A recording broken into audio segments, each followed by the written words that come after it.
ঝগড়া নিয়ে একটা মজার গল্প আছে, শুনবেন? বিশৃঙ্খলা করলে তো গল্প শোনানো যাবে না, একেবারে চুপ। আমার দিকে তাকিয়েছেন? ঝগড়া নিয়ে যে গল্পটা সেটা হচ্ছে, এক স্বামী ওয়াজ শুনে বাড়িতে গেছে রাত 11টায়। বাড়ির কাছাকাছি যেতে না যেতে স্ত্রীর আবার স্বভাব হচ্ছে রাতের খাবারটা স্বামীর সাথে একসাথে খায়, আলাদা খায় না। বাড়ির সামনে যেই স্বামী ফোন দিছে ওয়াইফকে, এই শুরু করার আগে দরজাটা খোলো, আমি চলে আসছি। তো ওয়াইফ এসে দরজা খুলে দিচ্ছে। এবার স্বামী ঘরে ঢুকে বলে, শুরু করার আগে রাতের খাবারটা দিয়ে দাও, টেবিলে খেয়ে ফেলি। স্ত্রী বেচারি ডাইনিং টেবিলে খাবার দিয়েছে, হাজবেন্ড বেচারা ওয়াশরুম থেকে ফ্রেশ হয়ে ডাইনিং টেবিলে বসেছে, স্ত্রীও বসেছে। তো খুব বড় গরম। হাজবেন্ড বলে, শুরু করার আগে ফ্যানটা চাপ। এইবার তো স্ত্রী বেচারি রেগে মেগে আগুন, কি আসার পর থেকে শুরু করার আগে কি শুরু করার আগে? হাজবেন্ড বলে, এই তো শুরু হয়ে গেল। মানে কি? ঝগড়া। মানে কি? ঝগড়া। প্রিয় ভাইয়েরা, ঝগড়া করবেন না। স্বামী রেগে গেলে স্ত্রী চুপ থাকবেন, স্ত্রী রেগে গেলে স্বামী চুপ থাকবেন। কারণ সহিহ মুসলিমে এসেছে, ইন্না ইবলিসা ইয়াদাউ আরশাহু আলাল মা। ইবলিস শয়তান তার সিংহাসন গেড়েছে সাগরের উপর। কোথায়? ইবলিসের সিংহাসন কোথায়? সাগরের উপর। সুম্মা ইয়াবআসু সারায়াহু, সে প্রতিদিন সকালবেলা তার সাঙ্গপাঙ্গরে গোটা পৃথিবীতে পাঠায়, যা পৃথিবীতে ফাসাদ সৃষ্টি কর। ইবলিস যখন সাঙ্গপাঙ্গদেরকে গোটা পৃথিবীতে ছড়িয়ে দেয়, সারাদিন ধোঁকা দেওয়ার পরে, ওয়াসওয়াসা দেওয়ার পরে, রাত্রিবেলা ইবলিসের কাছে ফিরে আসে, এসে বলে, ও ইবলিস, আমি আজকে আল্লাহর বান্দাদেরকে দিয়ে মিথ্যা কথা বলিয়েছি। ইবলিস বলে, এটা তো কোনো ব্যাপারই না, এগুলাই তো তোদের কাজ। আরেক শয়তান বলে, আমি ওজনে কম দিয়েছি একজনের মাধ্যমে বাজারে। ইবলিস বলে, এটাও তেমন বড় কোনো কাজ নয়। আরেকজন বলে, আমি সুদের ডিলিংস করিয়েছি। ইবলিস বলে, এটাও কোনো কাজ নয়। আরেক শয়তান বলে, আমি মদের আড্ডাখানায় নিয়ে মসজিদে যেতে নিয়েছিল, সেখান থেকে সরিয়ে মদের আড্ডাখানায় আল্লাহর বান্দাদেরকে নিয়েছি। ইবলিস বলে, এটাও তেমন বড় কোনো কাজ নয়। আরেক শয়তান এসে বলে, মা তারাকতুহু হাত্তা ফাররাকতু বাইনাহু ওয়া বাইনা ইমরাআতিহি, আমি এক আল্লাহর বান্দার সাথে বান্দির ঝগড়া লাগিয়ে ঝগড়া করাতে করাতে তালাক পর্যন্ত নিয়ে গিয়েছি। মা তারাকতুহু হাত্তা ফাররাকতু বাইনাহু ওয়া বাইনা ইমরাআতিহি, আমি এক ইমানদার পরিবারকে ধ্বংসের শেষ প্রান্তে নিয়ে গিয়েছে। সামান্য ঝগড়ার পরে আমি ওয়াসওয়াসা দিতে দিতে ঝগড়া বাড়াতে তালাক পর্যন্ত নিয়েছি। ইবলিস বলে, শাবাশ, তুই তো কাজের মতো কাজ করেছিস, আমার কাছে আয়, আমার কাঁধে ওঠ। ইবলিস তখন ওই শয়তানকে কাঁধে নিয়ে নাচতে শুরু করে। নাউজুবিল্লাহ পড়বেন না? এজন্য ইমানদারদের সংসার ভেঙে খান খান হোক, এটা হলে ইবলিস খুশি। আর ইমানদারের পরিবার টিকে থাকলে আমার আল্লাহ খুশি। আমরা কার খুশি চাই? এজন্য শয়তানদের খুশি হতে দেওয়া যাবে না। ইমানদারদের পরিবারগুলো ঝগড়ার মাধ্যমে ভেঙে যাক, সব সময় শয়তানের মিশন এটা। আর ইমানদারদের পরিবারগুলো টিকে থাক, এটা আমার আল্লাহ সব সময় চায়। সুবহানাল্লাহ পড়েন। এজন্য দৌলতপুরের ভাইরা, ঝগড়া করবেন না। ঝগড়া কিন্তু নবী রাসূলদের পরিবারেও ছিল, আল্লাহ রাসূল সাল্লাল্লাহু আলাইহি ওয়াসাল্লামের পরিবারেও ঝগড়া ছিল। এটা স্বাভাবিক। দাম্পত্য জীবনের খুব সিম্পল ইস্যু। একজন রাগ করলে আরেকজন থেমে যাবে। পারবেন? কি হলো, পারবেন না? আল্লাহর হাবিব সাল্লাল্লাহু আলাইহি ওয়াসাল্লামের সাথে আম্মা জান আয়েশার ঝগড়া হতো। মজার একটা হাদিস শুনেন, সহিহ বুখারীর হাদিস, মুসনাদ আহমদ ইবনে হাম্বলও এসেছে এই হাদিসটা। আম্মা জান আয়েশার সাথে ঝগড়ার পর আম্মা জান আয়েশাও রাগ, আল্লাহ রাসূল সাল্লাল্লাহু আলাইহি ওয়াসাল্লামও রাগ। এখন রাগ মিটানোর দরকার আছে না নাই? আল্লাহ রাসূল সাল্লাল্লাহু আলাইহি ওয়াসাল্লাম বললেন, আয়েশা, চলো মিটমাট করে ফেলি। সুবহানাল্লাহ কইবেন না? চলো মিটমাট করি। মিটমাটের জন্য ওমর রে ডাকি। আম্মা জান আয়েশা বলে, না, আমার গলিফ, ওমর খুব মেজাজ ওলা, আমার ডর লাগে। তোমার আব্বারে ডাকি। আব্বারে ডাকেন। আব্বারে ডাকেন। খুশি হয়ে গেছেন আম্মা জান আয়েশা রাদিয়াল্লাহু আনহা। আবু বকর রাদিয়াল্লাহু চলে আসলেন, দাঁড়ালেন। এবার বিষ্ণু ইসা ইসলাম বললেন, তাতাকাল্লিমিন আও আতাকাল্লাম, কি ঘটছে আমাদের মাঝে, তুমি বলবা না আমি বলবো? আম্মা জান আয়েশা বললেন, তাতাকাল্লামু আনতা ওয়ালা তাকুল ইল্লা হাক্কান, আপনিই বলেন, তবে সত্য ছাড়া মিথ্যা বললেন না। আবু বকর রাদিয়াল্লাহু তাআলা শুনে রেগে গেলেন, কি এ কেমন কথা তোমার? নবীকে উদ্দেশ্য করে তুমি বলছো সত্য ছাড়া মিথ্যা বলবেন না, নবী কখনো মিথ্যা বলবে নাকি? রেগে মেয়ের গায়ে মেরেছে এক চর খেয়ে আম্মা জান আয়েশা উল্টে পড়ে গেলেন। সাইয়েদনা আবু বকর রাদিয়াল্লাহু তাআলা রেগে গড়গড় করতে লাগলেন, আবার মারার জন্য উদ্যত হলেন। আম্মা জান আয়েশা রাদিয়াল্লাহু তাআলা বাঁচার জন্য এবার বিশ্বনবীর পিছনে যে আশ্রয় নিলেন। সুবহানাল্লাহ পড়বেন না? বিশ্বনবী সাইয়েদনা আবু বকরের সামনে দুই হাত মেলে ভেবে দাঁড়িয়ে গেলেন। আল্লাহর হাবিব যখন আম্মা জান আয়েশাকে বাঁচানোর জন্য দুই হাত উঁচু করে দাঁড়িয়ে গেলেন, সাইয়েদনা আবু বকর থেমে গেলেন। সাইয়েদনা আবু বকর এই পরিস্থিতি দেখে ঘর থেকে বের হয়ে ঘরের বাইরে দাঁড়ালেন। এবার আল্লাহর রাসূল সাল্লাল্লাহু আলাইহি ওয়াসাল্লাম আম্মা জান আয়েশাকে তুললেন, বললেন, ইয়া আয়েশা কাইফা রাআইতিনি আনকাসতুকি মিনার রাজুল, দেখলা নাকি কেমন করে আমি তোমার বাবার হাত থেকে তোমারে বাঁচালাম? আজকে আমি যদি সামনে দাঁড়িয়ে না বাঁচাতাম, তোমার বাবা তোমারে একেবারে মেরেই ফেলতো। সুবহানাল্লাহ পড়ে। দেখছো আয়েশা, আমি বাঁচাইলাম তোমারে, আমার সাথে ঝগড়া করো, আমি বাঁচাইলাম। এই কথা শুনে আম্মা জান আয়েশা রাদিয়াল্লাহু তাআলা লজ্জায় পড়ে হেসে দিলেন। সুবহানাল্লাহ পড়বেন না? এত আস্তে সুবহানাল্লাহ। লজ্জায় হেসে দিলেন। বিষ্ণু ইসলাম এবার হেসে দিলেন। দুইজনের হাসাহাসি শুনে বাইরে থেকে আবু বকর রাদিয়াল্লাহু তাআলা আনহু হাসির আওয়াজ শুনে অবাক, কি রে এতক্ষণ যুদ্ধ, এখন আবার হাসি কেন? হাসে দেখার জন্য সাইয়েদনা আবু বকর রাদিয়াল্লাহু তাআলা আনহু ঘরের ভেতরে ঢুকলেন। ঢুকে দেখেন আম্মা জান আয়েশাও হাসে, বিশ্বনবীও হাসে। সাইয়েদনা আবু বকর হেসে দিলেন, আরশের উপর থেকে খুশি হয়ে গেলেন কে?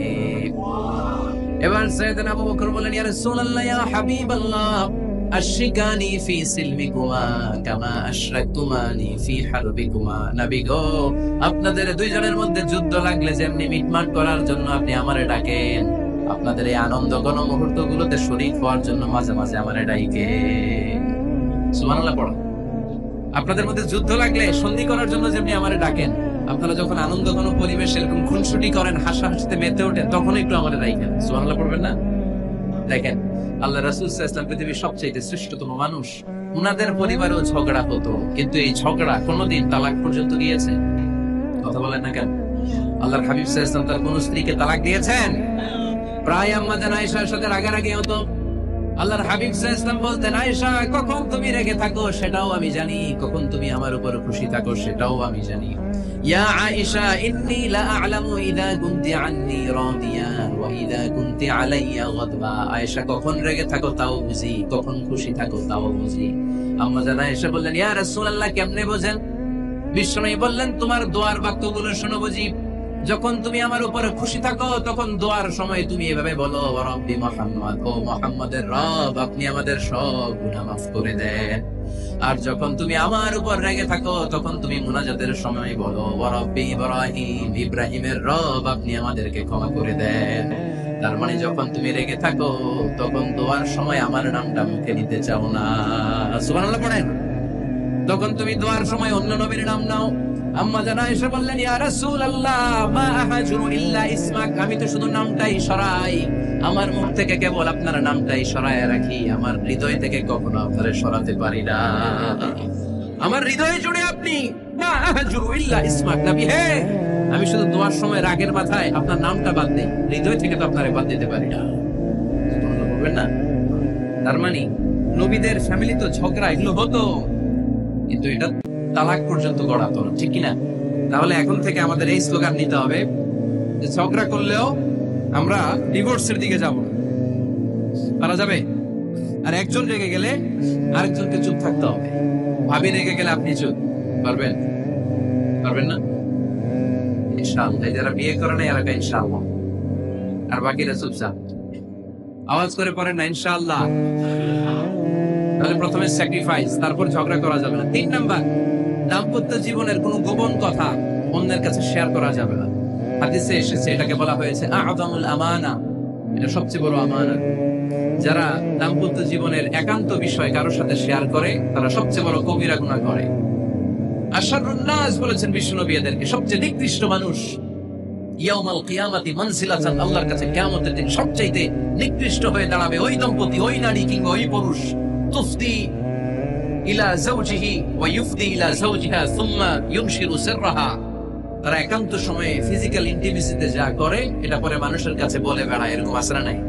খবরদার, এটা বড় কবিরা গুনাহ। অনেক বোনরা একসাথে হলে দাম্পত্য জীবনের বিভিন্ন গোপন বিষয় নিয়ে কথা বলে, আসরা নাই? অনেক পুরুষরা একে অপরের সাথে, বন্ধুদের সাথে বিভিন্ন বিষয় নিয়ে শেয়ার করে, এটা এমন ওইটা এমন, এগুলো বলা যাবে? আসসিবাউ হারাম। দাম্পত্য জীবনের সব বিষয়, স্বামীর সব বিষয় স্ত্রীর কাছে আমানত, স্ত্রীর সব বিষয় স্বামীর কাছে আমানত রেখেছে কে? দাম্পত্য জীবনের এই প্রাইভেট লাইফের কোনো কিছু কিয়ামত পর্যন্ত অন্যের কাছে প্রকাশ করাকে হারাম ঘোষণা করে দিয়েছে কে? এজন্য খবরদার আমার বোনেরা, একসাথে মহিলারা হলে পেটের কথা পিঠের কথা সব বের করে দেয়, আসরা নাই কিছু থাকে না, সব বের হয়ে যায়। খবরদার, সব বললেও দাম্পত্য জীবনের কোনো কথা শেয়ার করা যাবে। আমার ভাইরা খবরদার, আপনাদের দাম্পত্য জীবনের কোনো কথা আপনার বন্ধুর সাথে শেয়ার করতে পারবেন না। এগুলো ফ্যামিলির শান্তি নষ্ট করে, দাম্পত্য জীবনের সুখকে নষ্ট করে। তাহলে 3 নাম্বার, প্রাইভেসি বজায় রাখবেন, এটা দুজনেরই দায়িত্ব। 4 নাম্বার, অহেতুক সন্দেহ পরিহার করুন। অনেক স্ত্রী আছে হাজবেন্ডের খালি সন্দেহ করে, ওদিকে তাকাই লাগেন, ওই মেয়ের দিকে তাকাই লাগেন, মোবাইল দেখি, মোবাইল দাও, ফেসবুকের পাসওয়ার্ড দাও, টুইটার দেখি মেসেঞ্জারে কার সাথে চ্যাট করছি, এই অফিসের ফাইল দেখি, এই এটা দেখি, এই তোমার ইনবক্স চেক করবো, এদিকে দাও, আছে না নাই? এই সন্দেহ ঘরটাকে জাহান্নামের টুকরো বানিয়ে ছেড়েছে। অহেতুক সন্দেহ করবেন না। আবার ভাইরা ভাবিদেরকে অহেতুক সন্দেহ করবেন, এই ওদিকে গেলা কেন, ওদিকে তাকাইলা কেন, এটা করলা কেন, ওইটা করলা কেন, দেখি তোমার মোবাইল, তোমার মোবাইলের গ্যালারি দেখি, লক করে রাখছো কেন, লক করলো, আছে না নাই?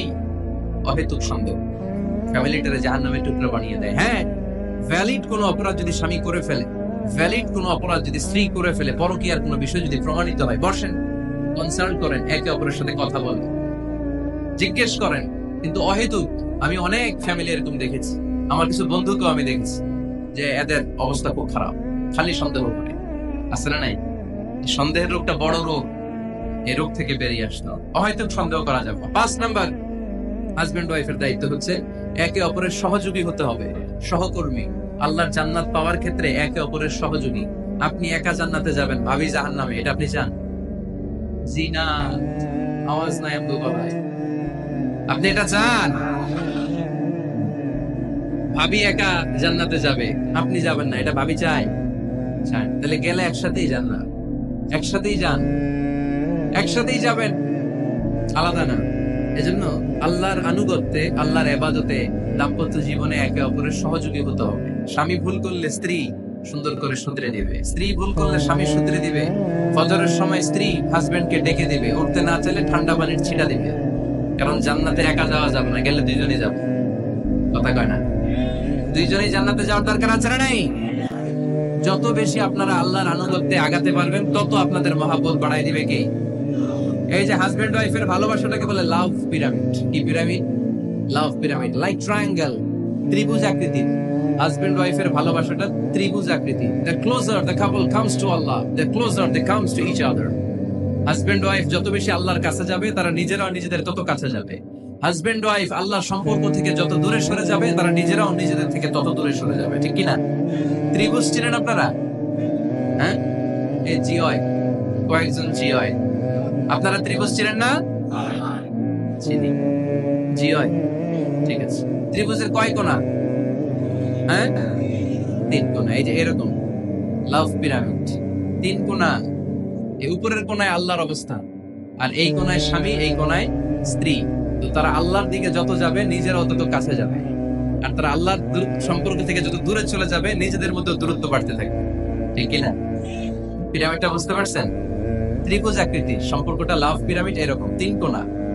উপরের কোণায় থাকে আল্লাহ, এদিকে স্বামী, এদিকে স্ত্রী। তারা যদি আল্লাহর কাছে উভয়ে যেতে চায়, উভয়ে কাছাকাছি আসতেছে না? কথা বলেন না কেন? আর আল্লাহর আনুগত্য, ইবাদত থেকে দুইজন যদি দূরে সরে যায়, তাহলে দুজনের দূরত্ব বাড়িয়ে দেয় কে? এজন্য স্বামী হবে স্ত্রীর সহযোগী, সহকর্মী। নামাজের সময় একে অপরকে ডেকে দিবেন, মোবাইলে অ্যালার্ম দিয়ে রাখবেন। স্বামী স্ত্রীর ডাকেন, স্ত্রী স্বামীরে ডাকেন। স্বামী স্ত্রীকে কোরআন তেলাওয়াত শোনাবেন, স্ত্রী স্বামীরে কোরআন তেলাওয়াত শোনাবেন। ফ্যামিলিটারে জান্নাতি ফ্যামিলি বানায় দিবে কে? তাহলে 5টার দায়িত্ব কালেকটিভ রেসপন্সিবিলিটি, স্বামীর উপর বর্তায়, স্ত্রীর উপর বর্তায়। এগুলো মেনে চললে দাম্পত্য জীবন সুখকর করে দিবে কে? মনোযোগ আছে? কষ্ট হচ্ছে? এবার আমরা হাজবেন্ডের দায়িত্ব শুনি। হাজবেন্ডের প্রথম দায়িত্ব হচ্ছে, হাজবেন্ড হচ্ছে caretaker of the family, in charge, protector. আর রিজালু কাওয়ামুনা আলান নিসা। আল্লাহ বললেন স্বামী হলো তার স্ত্রীর ইনচার্জ, প্রোটেক্টর। স্ত্রীকে সুরক্ষা দিবে, স্ত্রীকে টেক কেয়ার করবে, স্ত্রীর দায়িত্বে থাকবে। এই দাম্পত্য জীবনের দুইজনের সংসারকে, সংসারের মধ্যে স্বামীকে দায়িত্বশীল বানিয়েছে কে? পুরুষ দায়িত্বশীল। পুরুষ কখনো নারীর ক্ষতি করে না, সুপুরুষ নারীর ক্ষতি করে না, ঠিক কিনা? গোটা পুরুষ সমাজ নারী সমাজের সুরক্ষা দিবে। যেগুলো নারীকে একান্তে পেলে রেপ করে, যে ঢাকা বিশ্ববিদ্যালয়ে একটা রেপের ঘটনা ঘটছে না, যে বেয়াদবটা এই কাজ করেছে, এটা কি পুরুষ না কুপুরুষ? এটাকে সুপুরুষ না কুপুরুষ? সুপুরুষ নারীর প্রোটেকশন দেয়, নারীর টেক কেয়ার করে, তার ইনচার্জ, তার দায়িত্বশীল। দাম্পত্য জীবনে অর্থনৈতিক যত দায় দায়িত্ব আছে সব আল্লাহ তাআলা পুরুষের কাঁধে দিয়েছে। কার কাঁধে? এই দাম্পত্য লাইফে নারীর কোন অর্থনৈতিক দায় দায়িত্ব নারীর কাঁধে আল্লাহ দেয় নাই। এজন্য সব অর্থনৈতিক দায়িত্ব পুরুষের ঘাড়ে। 4টা অর্থনৈতিক দায়িত্ব আছে। পুরুষ নারীকে মহারণা দিবে, পুরুষ নারীকে খাবারের ব্যবস্থা করবে, পুরুষ নারীকে পোশাকের ব্যবস্থা করবে, পুরুষ নারীর জন্য রেসিডেন্সিয়াল ব্যবস্থা করবে, ঠিক কিনা? وآتوا النساء صدقاتهن نحلة فإن طبن لكم عن شيء منه نفسا فكلوه هنيئا مريئا। সুবহানাল্লাহ পড়ে। সব স্বামীদেরকে আল্লাহ ডেকে বললেন, ও স্বামীরা শোনো শোনো, বিয়ের পর সাথে সাথে স্ত্রীর কাছে তুমি মোহরানা আদায় করে দাও। মোহর দেয়া নফল নাকি ফরজ? জোরে বলেন। তোমরা কি দাও? সিলটি বুলা মোহরানা দাও? হ্যাঁ, মোহরানা দিতা নাকি যৌতুক খাইতা? খিতা খটা? হ্যাঁ, কি দিব? মোহরানা দিব। মোহরানা দেয়াকে ফরজ করেছে কে? আল্লাহ। তো মোহর দিতে টাকা লাগে না? টাকার দায়িত্ব পুরুষের ঘাড়ে দিছে কে? 2 নাম্বার দায়িত্ব, আলাল মাউলুদি লাহু রিজকুহুন্না ওয়া কিসওয়াতুহুন্না বিল মা'রুফ। স্বামী স্ত্রীর জন্য খাদ্যের ব্যবস্থা করবে, পোশাকের ব্যবস্থা করবে। 3 নাম্বার, ওয়াসকিনুহুন্না মিন হাইসু সাকানতুম মিন ওয়াজদিকুম। নিজের সামর্থ্যের মধ্যে থেকে স্ত্রীর জন্য রেসিডেন্সিয়াল একটা এরিয়ার ব্যবস্থা করে দিবে। সুবহানাল্লাহ। তাহলে অর্থনৈতিক দায়িত্বের মধ্যে 4টা: মোহরানা দেয়া, মিলস খাবারের ব্যবস্থা করা, মানে ফুডিং এন্ড ক্লোথিং, পোশাকের ব্যবস্থা করা, সর্বশেষ রেসিডেন্সিয়াল ব্যবস্থা করা। এই যে অর্থনৈতিক সব দায়িত্ব, খরচ যেখানেই আছে সব দায়িত্বগুলো পুরুষের কাঁধে দিল কে? চিল্লায় বলেন কে? খরচের সবকিছু আল্লাহ তাআলা পুরুষের কাঁধে দিয়েছে। এটা হচ্ছে পুরুষের ফিনান্সিয়াল দায়িত্ব। এবার দাম্পত্য জীবনে পুরুষের নন ফিনান্সিয়াল কিছু দায়িত্ব আল্লাহ তাআলা দিয়েছে, এগুলো আমরা শুনি। এদিকে ওঠাওটি করলেন কে কে দেখি? আটকান, এদেরকে আটকান। ধরেন এদেরকে ধরেন।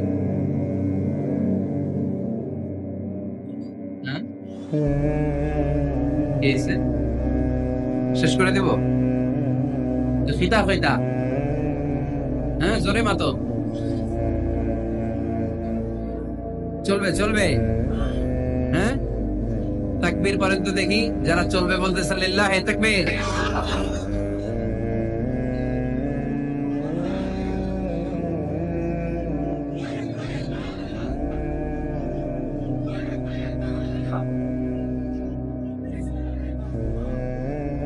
মাশাআল্লাহ, মাশাআল্লাহ।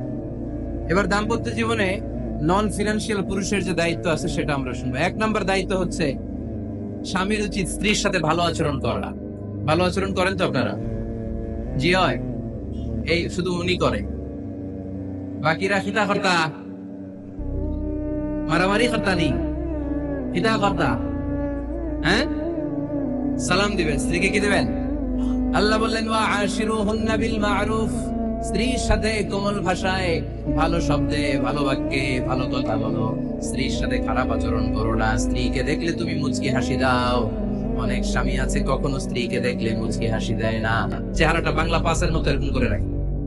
আসলে নাই? দৌলতপুরের লোকের অবশ্য অনেক ভালো। এই যে সবার মুখে হাসি, মুচকি হাসি। হাসেন তো, মুচকি হাসি দেন তো একটা।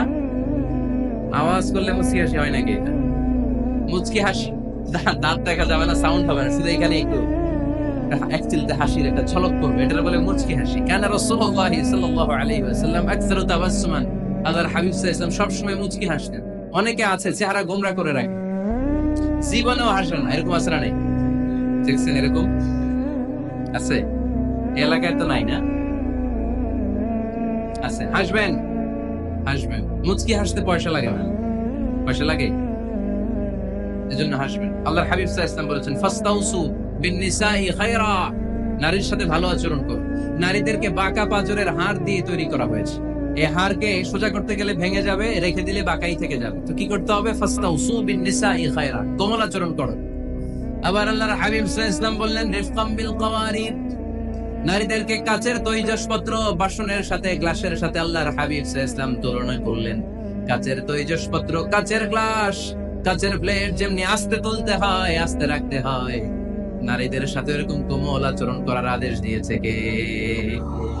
কাচের গ্লাস, তৈজসপত্র, জগ কিভাবে রাখেন আপনারা? খুব জোরে এরকম থাপাস করে নাকি? উঠানোর সময় থাপাস করে উঠান? খুব স্মুথলি এটা ধরতে হয়, স্মুথলি এটা রাখতে হয়। যেমনি নারীদের সাথেও স্মুথলি আচরণ করবেন। নারীদেরকে যত আপনি কোমল মোলায়েম ভাষায় কথা বলতে পারবেন, তারা তত আপনার কথা শুনবে। যত সুন্দর সুন্দর কথা নারীকে, স্ত্রীকে বলবেন, তুমি আমার সব, তুমি আমার কৈতরী, তুমি আমার টুনটুনি, তুমি আমার ময়না পাখি, তুমি আমার সোনা পাখি। ওই যে কয় কলিজা, তার মানে প্র্যাকটিস চলে বাসায়। আর কি ডাকেন? ভাবিরে কি ডাকেন বলেন? জান।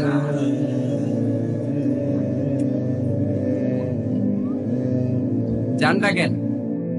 আর ভাবি কি ডাকে আপনাদেরকে? বাবু। কি ডাকে? বাবু ডাকে। আর কি ডাকে? হ্যাঁ, বেবি। পোলাপান কত দুষ্ট দেখছেন? বেবি ডাকে নাকি? স্বামী স্ত্রীর মধ্যে এই সোহাগপূর্ণ, এই ভালোবাসাপূর্ণ এই ডাকাডাকিতে কোনো গুনাহ নাই, আছে সওয়াব। এগুলো দাম্পত্য জীবনকে সুখময় করে, ঠিক কি না? তাহলে স্ত্রীদের সাথে কোমল আচরণ করতে হবে, 1 নাম্বার দায়িত্ব। 2 নাম্বার দায়িত্ব, স্ত্রীর সেক্সুয়াল ডিজায়ারকে ফুলফিল করতে হবে। সেনসিটিভ, যেগুলো ব্যাখ্যা করে বোঝানো কঠিন। আপনারা বুঝবেন যারা ম্যাচিউরড, মোর দ্যান 18 ইয়ার্স, যারা 18 প্লাস যাদের বয়স, সেক্সুয়াল ডিজায়ার ফুলফিল করা হাদিসে এসেছে, এটা স্বামীর দায়িত্ব। ফিজিক্যাল ইন্টিমেসির সময় নিজের ডিজায়ার ফুলফিল হলে কুইট না করা, সময় দেয়া, এটা আবশ্যক। এই বিষয়েও প্রত্যেক স্বামীর খেয়াল রাখা দরকার। সংক্ষেপে শেষ করে দিলাম। 3 নাম্বার, স্ত্রীর ব্যক্তিগত বৈধ কাজে স্বাধীনতা দিতে হবে স্বামীর। অনেক স্বামী এই ছোট্ট বিষয় নিয়ে মারামারি লাগায় ফেলে করে। স্ত্রীর ব্যক্তিগত বৈধ যে চয়েস, এটাতে আপনি স্বাধীনতা দিবেন। স্ত্রীর মনে চায় রান্না বান্না শিখতে, আপনি বললেন তুমি কম্পিউটার শিখো, কিলাকিলি আসে না নাই? স্ত্রীর মনে চায় কাঁথা সেলাই শিখতে, নকশি কাঁথা, আপনি বললেন না তুমি ল্যাঙ্গুয়েজ শিখ, ঝামেলা আছে না নাই? না। প্রত্যেকের আলাদা ব্যক্তিগত রুচি, চাহিদা, মতামতের গুরুত্ব আছে না নাই? এজন্য প্রত্যেক স্বামীর উচিত স্ত্রীর বৈধ ব্যক্তিগত যে কাজ, অবৈধ গুলা না। স্ত্রী বলল যে জি বাংলা দেখবো, তুমি একটা টিভি নিয়ে আসো, আনা যাবে? কথা বলেন। স্ত্রী বলল চলো পহেলা বৈশাখে আমরা নাচানাচি করবো, তুমি আর আমি মিলে, এটা মানা যাবে? স্ত্রীর ব্যক্তিগত বৈধ কাজের স্বাধীনতা দেয়া। আম্মা জান আয়েশা রাদিয়াল্লাহু তাআলা আনহা বলেন, ওয়া কানা লি সাওয়াহিবু ইয়ালআবনা মাই, বুখারীর বর্ণনা। আমি যখন আল্লাহর হাবিব সাল্লাল্লাহু আলাইহি ওয়াসাল্লামের বাড়িতে বউ হয়ে আসলাম, আমার কিছু খেলার সাথী ছিল। আমি কাপড় দিয়ে পুতুল বানাতাম আর ঘোড়া বানাতাম, এগুলো দিয়ে খেলতাম। আমার সাথীরা আসলে রাসূল সাল্লাল্লাহু আলাইহি ওয়াসাল্লাম ঘরের পর্দা নামিয়ে দিয়ে আমার জন্য ঘরটা ছেড়ে দিত। সুবহানাল্লাহ কইতে পারলেন না? আল্লাহর হাবিব সাল্লাল্লাহু আলাইহি ওয়াসাল্লাম কখনো বলতেন না আয়েশা তোমার বান্ধবীরা যেন ঘরে না আসে, কখনো বলতেন না আয়েশা আমি নবী মানুষ, তুমি নবীর বউ, তুমি কেন পুতুল দিয়ে খেলো, তুমি যেন কাপড় দিয়ে পুতুল বানাও, কেন ঘোড়া বানাও, এগুলো বন্ধ করো। কোনদিন বিশ্বনবী আম্মা জান আয়েশা রাদিয়াল্লাহু তাআলা আনহার পুতুল খেলায় বাধা দেন নাই, সাথীদের সাথে খেলাধুলায় কখনো বাধা দেন নাই। সুবহানাল্লাহ পড়েন। ছোট মেয়েদের জন্য কাপড়ের পুতুল দিয়ে খেলাধুলা করা এটা জায়েজ, কারণ ছোট্ট মেয়েরা দেখবেন পুতুল বানায়, এটার দুধ খাওয়ায়, এটার জন্য রান্না করে, এটার গোসল করায়। এটাকে ছোট্ট মেয়েদের জন্য পুতুল খেলা জায়েজ রাখা হয়েছে এজন্য, কারণ তারাই কিছুদিন হবে এই প্রজন্মের মা। তাদের সন্তানদেরকে কেমন করে লালন পালন করবে তার একটা প্র্যাকটিস খেলার ছলেই ছোটবেলায় হয়ে যায়। সুবহানাল্লাহ পড়েন। এজন্য 3 নম্বর দায়িত্ব স্ত্রীর ব্যক্তিগত হালাল যে কাজগুলো আছে, তার ব্যক্তিগত এই ভালো কাজগুলোতে আপনার স্বাধীনতা দিতে হবে, বাধা দেয়া যাবে না। প্রশংসা করবেন। কি করবেন? প্রশংসা। আমরা খালি দোষ খুঁজি, তোমার রান্না ভালো না, তোমার চেহারা ভালো না, তোমার বাপ ভালো না, তোর মা ভালো না, তোর 14 গোষ্ঠী খারাপ, আছে না নাই? তো এই বেটি আপনার ভালোবাসবে? এই বেটি তো আজীবন আপনার বদনাম করবে, ঠিক কিনা? কোনদিন তারে আপনি প্রশংসা করলেন না, প্রশংসা করবেন। স্ত্রীর চেহারার প্রশংসা করেন, যে তুমি সুন্দর, তুমি সুন্দরী, এরকম বলেন, খুশি হবে না? হ্যাঁ, তুমি সুন্দর তাই চেয়ে থাকি, সে কি মোর অপরাধ? কোনো অপরাধ নাই, ইচ্ছা মতো গাইতে থাকেন স্ত্রীর শানে গান, সব আছে না নাই? তবে শুধু স্ত্রীকে শোনানো যাবে, ভাবিরে শোনানো যাবে, শালীরে শোনানো যাবে, পাশের বাড়ির কাউরে শোনানো যাবে? দেখেন ইসলাম কত চেক এন্ড ব্যালেন্স। স্ত্রীকে আপনি গান শোনান, কোনো গুনাহ নাই, আছে শুধু সওয়াব। তাহলে 4 নম্বর পয়েন্ট হচ্ছে এপ্রিসিয়েশন। সারাদিন এই মহিলাটা ফজরের পর থেকে উঠে ঘর গোছায়, মশারিগুলো খোলে, বিছানা পরিষ্কার করে, বাচ্চাদেরকে ক্লিন করে, স্কুলের টিফিন রেডি করে দেয়, বাচ্চাদেরকে স্কুলে যেতে দেয়, আপনার জন্য খাবার রেডি করে, কাপড় ধোয়, ঘরের সবাইকে দেখভাল করে। একদিনও আপনি তার এপ্রিসিয়েশন করলেন না। এরকম ডাকাইত স্বামী আসরা নেই, দৌলতপুরে নাই, এখানে সব ভালো। এপ্রিশিয়েট করবেন, আমরা ভুলে যাই, একটা থ্যাঙ্কস দিতে ভুলে যাই, একটা জাযাকিল্লাহ, আল্লাহ তোমাকে জাযা দেখ, এটাও বলি না। এদিকে তাকান, বলবেন তুমি সুন্দরী, তুমি অনন্যা, তুমি সুস্নিগ্ধা, তুমি প্রিয়ঙ্গদা, তুমি সুহাসিনী, তুমি সুকেশিনী, তুমি সুভাষিনী, তুমি অসূর্যম পোষ্যা, মেঘে কালো কেশ, কাজল কালো চুল, হরিণের মতো ডাগর ডাগর দুটি তোমার চোখ।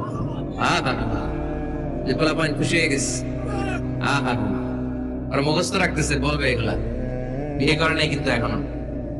তো জায়গা মতো বলবা, গার্লফ্রেন্ডে বলো না। আবার কাকে বলবা? স্ত্রীকে। কাকে? স্ত্রীকে। পারা যাবে না একটু এপ্রিসিয়েশন দেওয়া যাবে না? ওনাদেরকে একটু প্রশংসা করবেন। প্রশংসা পেলে নারীরা বড্ড খুশি হয়।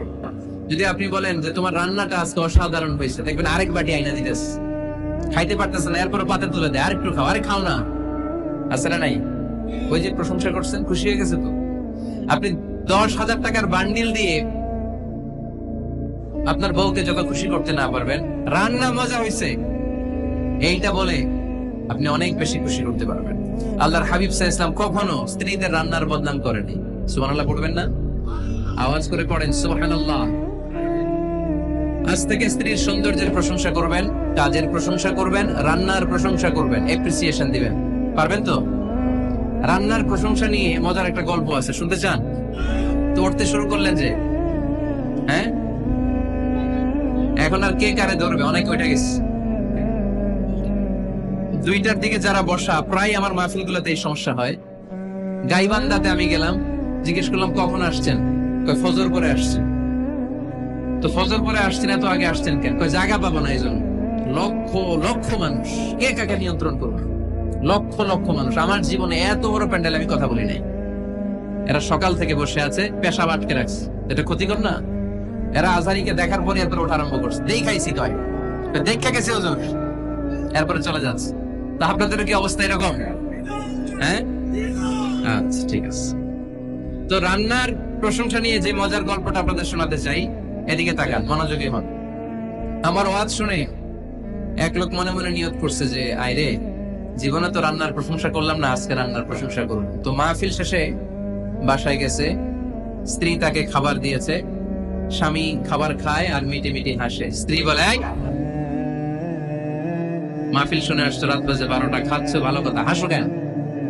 তো স্বামী বলে, হাসি এর কারণ হচ্ছে তোমার রান্নাটা আজকে এত মজা হয়েছে না, জীবনে, আজকে বাড়াই বাড়াই করতেছে, তো জীবনে এত মজার রান্না খাই না। রান্না মজা হয়েছে শুই না, স্ত্রী তো রেগে গেছে। কি, গত 10 বছর ধরে তোমার রান্না করে খাওয়াই, একদিন রান্নার প্রশংসা করলা না, আর আজকে পাশের ঘরের ভাবি একটু গরুর গোশতের তরকারি পাঠাইছিল বাটিতে করে, পাশের ঘরের ভাবি একটু আমাদের বাড়িতে তরকারি পাঠাইছিল, তো ওই তরকারি দিয়েই তোমাকে খাবার দিছি, আজকে রান্নাটার আমি করিনি। তো ওই বেটি রান্না তোমার এত ভালো লাগছে, এই 10 বছরে একদিনও কইলা না, আজকে এটা কইলা, খাও খাও, তোমার মজার খাও, আর রান্ধব না।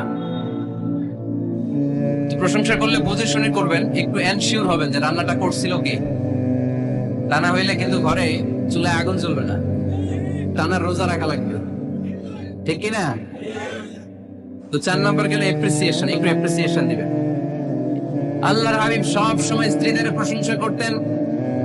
সহিহ বুখারীর বর্ণনা, আল্লাহর হাবিব বলেন, ইন্না ফাদলা আয়েশা আলান নিসা কাফাতলি সারিদি আলা সাইরিত তাআম। আরব ভূখণ্ডের মধ্যে সব খাবারের উপরে সারিদ খাবার যেমনি সেরা, দুনিয়ার সব নারীদের মধ্যে আমার আয়েশা তেমনি সেরা। সারিদ একটা খাবার আছে। আমি যখন মিশরে পড়তাম আল আজহার ইউনিভার্সিটিতে, আমাদের ইউনিভার্সিটিতে সরকারের পক্ষ থেকে সরকারিভাবে খাবার দেয়া হতো। আমাদের খাবারের খরচ বহন করতেন ওমানের সুলতান কাবুস। এই গত 3-4 দিন আগে ইন্তেকাল করেছেন। নাম শুনছেন আপনারা? প্রায় 40 বছরেরও বেশি মনে হয়, 45 বছর বা 50 বছরের লম্বা সময় উনি ওমানের প্রেসিডেন্ট ছিলেন। উনি আমাদের খাবারের খরচটা বহন করতেন। কিছুদিন আগে ইন্তেকাল করেছেন। আমরা ওনার জন্য দোয়া করি, আল্লাহ তাআলা এই সুলতান কাবুসের জীবনের গুনাহগুলো মাফ করে দিক, ওনার সমস্ত খেদমত আল্লাহ কবুল করে নিক। তো আমাদের আল আজহার ইউনিভার্সিটির হোস্টেলে ঈদের দিন একটা খাবার দিত, এটার নাম ছিল সারিদ। রুটি আর গোশত এগুলোকে ম্যাশড করে একটা স্তর বানাতো, এটা কেটে কেটে আমাদেরকে দিত। এটাকে বলে সারিদ। আরব দেশে সবচেয়ে দামি খাবার। আমাদের দেশে যেমনি পোলাও, গরুর রেজালা, রোস্ট, এগুলো খুব উন্নত খাবার ধরা হয়, বিয়েতে সার্ভ করা হয়। আরব দেশে ওটাকে বলে সারিদ, শ্রেষ্ঠ খাবার। আল্লাহর হাবিব বললেন, সব খাবারের মধ্যে যেমনি সারিদ সেরা, নারীকুলের মধ্যে তেমনি আমার আয়েশা সেরা। দেখেন কেমনে এপ্রিসিয়েট করতেন। আম্মা জান আয়েশাকে তিনি সব সময় আদর করে হামায়রা বলে ডাকতেন। হামায়রা মানে লাল সুন্দরী বউ।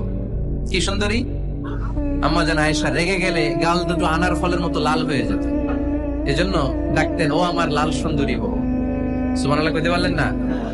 আবার আম্মা জান খাদিজাতুল কুবরা তাহিরা রাদিয়াল্লাহু তাআলা আনহার ব্যাপারে বলতেন, ইন্নী ক্বাদ রুজিকতু হুব্বাহা। সহিহ মুসলিমের বর্ণনায় তিনি বলতেন, খাদিজার ভালোবাসা আল্লাহ তাআলা আমার হৃদয়ে রিজিক হিসেবে দিয়েছে। আওয়াজ করে পড়েন আল্লাহু আকবার।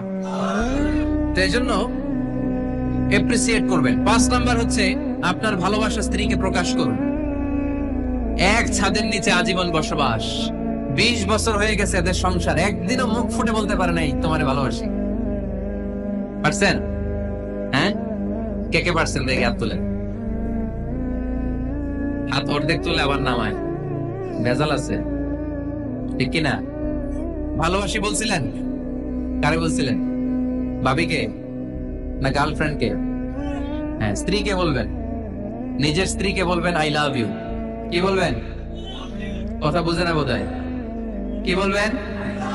সবাই বলেন। কি বলবেন? মুরব্বী একজনও কয় না, কয় এতদিন কইছি না, অমনও কম না। এদের মেজের বর্ণনা দেখেন, বিশ্বনবী যে আই লাভ ইউ বলতে তার দলিল শোনেন। সাহাবারা জিজ্ঞেস করলেন, ইয়া রাসূলুল্লাহ মান আহাব্বুন নাসি ইলাইক, ও নবী কারে সবচেয়ে বেশি ভালোবাসেন? Who do you love the most? নবী কাকে সবচেয়ে বেশি লাভ করেন আপনি? সাহাবারা প্রশ্ন করলেন, ইয়া রাসূলুল্লাহ কাকে লাভ করেন বেশি? আল্লাহর হাবিব সাল্লাল্লাহু আলাইহি ওয়াসাল্লাম বললেন, আয়েশা। আয়েশা রে। সুবহানাল্লাহ কইবেন না? সাহাবারা বললেন, ওয়াবিনার রিজাল, পুরুষদের মধ্যে কারে বেশি পছন্দ করেন? বিশ্বনবী বললেন, আবুহা, আয়েশার বাবা রে। সাইয়েদানা আয়েশা রাদিয়াল্লাহু তাআলা আনহার বাবার নাম কি? আবু বকর। কি নাম? আবু। আল্লাহর হাবিব সাল্লাল্লাহু আলাইহি ওয়াসাল্লাম বললেন, সবচেয়ে বেশি লাভ করি আয়েশাকে। সাহাবারা বললেন, ওয়াবিনার রিজাল, পুরুষদের মধ্যে কারে বেশি লাভ করেন? আল্লাহর হাবিব সাল্লাল্লাহু আলাইহি ওয়াসাল্লাম বললেন, আয়েশার বাবা রে। সুবহানাল্লাহ পড়েন। আম্মা জান আয়েশাকে বিশ্বনবী এত ভালোবাসতেন, আম্মা জান আয়েশা পেয়ালার যেইখানে ঠোঁট লাগিয়ে দুধ পান করতেন, বিশ্বনবী পেয়ালার ওই জায়গাটা খুঁজে খুঁজে ওই জায়গায় ঠোঁট লাগিয়ে দুধ পান করতেন। আম্মা জান আয়েশা রাদিয়াল্লাহু তাআলা না গোশত খেয়ে হাড্ডি চষে হাড্ডিটা রেখে দিলে বিশ্বনবী আম্মা জান আয়েশার চষা হাড্ডিটা মুখে নিয়ে আবার চষতে শুরু করে দিতেন। পড়েন সুবহানাল্লাহ। দুইজন একসাথে এক বালতি থেকে পানি নিয়ে গোসল করতেন। পড়েন আল্লাহু আকবার। তাহলে এভাবে ভালোবাসা প্রকাশ করতে পারবেন তো? 6 নাম্বার স্বামীর দায়িত্ব হচ্ছে গৃহস্থালী ছোটখাটো যে কাজ আছে এই কাজগুলোতে হেল্প করা। আমরা অনেক সময় এগুলোর লজ্জা মনে করি। আল্লাহর হাবিব সাল্লাল্লাহু আলাইহি ওয়াসাল্লাম আমাদের মডেল। আল্লাহর হাবিব সাল্লাল্লাহু আলাইহি ওয়াসাল্লাম ঘরের কাজে সাহায্য করতেন। আপনারা এইভাবে ওটা শুরু করলেন? হ্যাঁ, বোকা। বসেন বসেন বসেন, শেষ করে দিচ্ছি, আর 10 মিনিট বসেন। আল্লাহর হাবিব সাল্লাল্লাহু আলাইহি ওয়াসাল্লাম ঘরের কাজে সাহায্য করতেন। আপনারা ঘরের কাজে সাহায্য করেন তো? আম্মা জান আয়েশা বলেন, বিশ্বনবী নিজ হাতে জুতা সেলাই করেছেন, নিজ হাতে জামা সেলাই করেছেন। মুসনাদে আহমদ ইবনে হাম্বলের বর্ণনা, আল্লাহর রাসূল সাল্লাল্লাহু আলাইহি ওয়াসাল্লাম দুধ খেতে মন চাইলে নিজ হাতে ছাগলের দুধ দহন করেছেন। সুবহানাল্লাহ। নিজে আটার খামির বানাতেন, আম্মা জান আয়েশা চুলায় সেকা দিতেন। আবার আম্মা জান আয়েশা রাদিয়াল্লাহু তাআলা আনহা আটার খামির বানাতেন, বিশ্বনবী এটা চুলায় সেকা দিতেন। সুবহানাল্লাহ পড়ে। দুধ খেতে চাইলে নিজ হাতে বিশ্বনবী ছাগির ওলান থেকে দুধ দহন করে আম্মা জান আয়েশার কাছে এনে দিয়ে দিতেন। সুবহানাল্লাহ পড়ে। তাহলে ঘরের কাজে সহায়তা করবে, ঘরের কাজে সহায়তা। 7 নাম্বার হালাল এন্টারটেইনমেন্ট, হালাল বিনোদন। এটা ইসলাম জায়েজ রেখেছে। অনেকে আমরা বিনোদনটাকে হারাম মনে করি, এরকম আছে না নেই? হ্যাঁ, বিনোদন দুই ধরনের, একটা হারাম এন্টারটেইনমেন্ট আর একটা হচ্ছে হালাল এন্টারটেইনমেন্ট। আম্মা জান আয়েশা রাদিয়াল্লাহু তাআলা আনহাকে নিয়ে মরুভূমিতে দৌড়াদৌড়ি করতেন। ভাবির সাথে দৌড়াদৌড়ি করছেন কারা কারা, দেখি হাত তোলেন। হ্যাঁ, দৌড়াদৌড়ি করছেন কোথায়? যৌতুকের লাগে হেঁটে দৌড়াইছেন? এতি বাসাল্লাই দিছে দৌড়, এই দৌড়াদৌড়ি না। আম্মা জান আয়েশা রাদিয়াল্লাহু তাআলা আনহার সাথে বিশ্বনবী মরুভূমিতে দৌড়াদৌড়ি করেছেন। বলেছেন, আয়েশা দেখো কে কার আগে ওই খেজুর বাগান ধরতে পারে, তুমি আগে না আমি আগে। একবার বিশ্বনবী জিতলেন, তার 7 বছর পরে প্রথমে আম্মা জান আয়েশা রাদিয়াল্লাহু তাআলা আনহা ওই দৌড়ে জিতলেন। তার 7 বছর পরে বিশ্বনবী জিতে আম্মা জান আয়েশাকে হারিয়ে দিলেন। পড়েন সুবহানাল্লাহ। ঈদের দিন আম্মা জান আয়েশাকে হাবাসী সাহাবাদের তীর আর বল্লম দিয়ে যে খেলা চলতে, এই খেলা দেখাতেন। সুবহানাল্লাহ পড়েন। বিশ্বনবী খেলা দেখাতেন আম্মা জান আয়েশাকে। এই হচ্ছে স্বামীর দায়িত্ব, হালাল এন্টারটেইনমেন্ট আপনি করতে পারবেন। বসেন, দোয়া করে দিচ্ছি, বসেন। বুঝতে পারছি অনেক আগে আসছেন আপনারা। বসেন, বসে যান, এখনই দোয়া হচ্ছে। বসেন বসেন বসেন বসেন, এখনই দোয়া করো। বসে যান, বসে যান। বৌকা মাদ্রাসার বিল্ডিং এর কন্ট্রাক্টরের জন্য দোয়া চেয়েছেন, আমরা দোয়া করি আল্লাহ কবুল করুন। আমার ছেলে মেয়ের বিয়ের বয়স হয়ে গেল, পরিবারে বিয়ের কথা বলতে পারি না, লজ্জায়। আহারে কি কষ্ট। মনে করি পরে করে, এটা বললে তারা বলবে এখনো বয়স হয় নাই বিয়ের, পরিবার থেকে বিয়ের কথা চিন্তা করে না। এ ব্যাপারে কিছু বলুন। কিছু বললাম। এই সমস্যা পুরো বাংলাদেশে, ছেলে মেয়েদেরকে সময় মতো বিয়ে দেয় না। ইউটিউবে এই নিয়ে আমার কথাবার্তা পাবেন, শুনে নিয়ে। ছেলের বাবা মেয়ের বাবাদেরকে বলি, ছেলে মেয়েরা উপযুক্ত হলে বিয়ে দিয়ে দেন। বিয়ে না দিলে যৌবনের তাড়নায় যত পাপ করবে, এই পাপগুলো মা বাবার কাঁধেও আশ্রা নেই। আচ্ছা, 8 নাম্বার স্বামীর দায়িত্ব হচ্ছে, স্বামীর দায়িত্ব বলে এখনো দোয়া। স্ত্রীর মতামতের গুরুত্ব দিবেন। অনেক স্বামী আছে বাজার করতে গেলে নিজের যেটা মন চায় ওইটাই কিনে, আশ্রা নাই। নিজে গরু খাবে, খাসি খাবে, খালি ওইটাই কিনে। আপনার বউ হয়তো পছন্দ করে আচার, পছন্দ করে জলপাই, আমড়া, এগুলো আনে না, আশ্রা নাই। খোঁজ খবর নিবেন। অনেকে ফ্ল্যাট কিনতে মনে চায়, এখন করে কিনে ফেলে না। ভাবিরে জিজ্ঞেস করবেন কোন দিকে কিনলে ভালো হয়, ওয়াশরুমটা কোন দিকে দিতে হবে, কিচেনটা কোন দিকে দিলে সুবিধা, জানালাগুলো কোথায় দিলে সুবিধা, এগুলো সব ডিসাইড করে নিবেন। এই কারণেই দাম্পত্য জীবনে সুখ নাই। 9 নাম্বার, একসাথে সময় কাটাবেন। 6 মাসের বেশি কোন লোক তার স্ত্রীর অনুমতি ছাড়া বাইরে যে প্রবাস জীবন কাটাতে পারবে না। এদেশের অনেক লোক প্রবাসের সময় কাটায়। 6 মাসের বেশি স্ত্রীকে রেখে দিয়ে কোনো হাজবেন্ড বিদেশে থাকতে পারবে না। সিলেটিরা লন্ডনে থাকে, 6 মাস পরেই আসতে হবে, ঠিক কিনা? সর্বশেষ কথা হচ্ছে, স্ত্রীর জন্য দোয়া করবেন। স্বামীর পক্ষ থেকে স্ত্রীর জন্য দোয়া, এটার গুরুত্ব আছে না নাই? বিশ্বনবী তার স্ত্রীর জন্য দোয়া করতেন। স্ত্রীর জন্য দোয়া করবেন, রব্বানা হাব লানা মিন আজওয়াজিনা ওয়া যুররিয়াতিনা কুররাতা আ'য়ুন ওয়াজআলনা লিল মুত্তাকিনা ইমামা। ও আল্লাহ, আমার স্ত্রীদেরকে, আমার সন্তানদেরকে আমার চক্ষু শীতলকারী বানিয়ে দেন। বলেন আমিন। আল্লাহ আমার স্ত্রীকে এমন বানান, স্ত্রীকে দেখলেই যেন আমার হৃদয়টা প্রশান্ত হয়, আমার চোখ যেন জড়িয়ে যায়। এই 10টা দায়িত্ব স্বামীর সুখী দাম্পত্য জীবনের জন্য। স্ত্রীর দায়িত্ব আজকে বলার সুযোগ হলো না, অন্য কোথাও অন্য কোনো মাহফিলে এই বিষয় নিয়ে আলোচনা করব, যে একটা সুখী দাম্পত্য জীবনের জন্য স্ত্রীকে আল্লাহ কি দায়িত্ব দিয়েছে। এই দায়িত্বগুলো আপনারা ইউটিউব থেকে শুনে নেবেন। আপনারা সবাই ভালো থাকুন, সুস্থ থাকুন, সুন্দর থাকুন।